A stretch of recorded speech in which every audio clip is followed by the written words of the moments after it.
Tuesday vlog பார்த்தோம்னா ஒரு வெங்காய சட்னி தாங்க வதக்கி வச்சுருக்கேன். இட்லியும் வெங்காய சட்னியும். நாத்தனார் அவங்களும் ஹஸ்பண்டும் ஊருக்கு போகிறாங்க மெட்ராஸுக்கு. அதனால அவங்களுக்கு பேக்கிங்க்கு வந்து இட்லி வந்து பல்லவனுக்கு தான் வந்தாச்சு. அரியலூர் ஸ்டேஷனுக்கு வந்தாச்சு பல்லவனுக்கு. போகிறதுனால இட்லி பேக் பண்ணி எடுத்துகிட்டு வந்திருக்கேன். இப்போ அடுத்தது வந்து சமையல் வந்து என்னங்கிறத சொல்கிறேன். அவங்க வந்து நிறையா எனக்கு வடகம் ஸ்நாக்ஸ் எல்லாமே எடுத்து வந்தாங்க. அவங்க எப்போதுமே போனாங்கன்னா வீட்டில் எனக்கு கொடுத்துருவாங்க பாருங்கள். சிப்ஸு, அது காராச்சோ ஜாங்கிரி. அவங்க வந்து வடகம் வந்து இது வந்து குழம்பு வடகம் போட்டிருந்தாங்க. அப்புறம் வந்து வெங்காயம் வடகம், அப்புறம் அவுள் வடகம் எல்லாம் போட்டிருக்காங்க. குட்டி குட்டியாக அழகாக போட்டிருக்காங்க.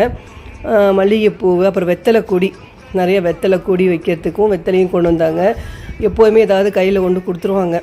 சாம்பார் கொதிக்குது பாருங்கள். அப்புறம் டீ போட்டாச்சு. சமையலே ஆயிடுச்சு. வெண்டைக்காய் சாம்பார், பீன்ஸு கறி, ரசம். அப்புறம் வந்து இந்த உளுந்தம்பருப்பு வந்து தாளித்தது. அவருக்கு வந்து இந்த உளுந்தம்பருப்பு கடிக்க முடியாதுன்னு தனியாக எடுத்து வச்சுருந்தாங்க. அதை வந்து அப்படியே பீன்ஸில் போட்டுச்சுங்க. தாளிக்க வேண்டிய அவசியம் இல்லை, அதனால் ஈஸியாக முடிஞ்சு போச்சு.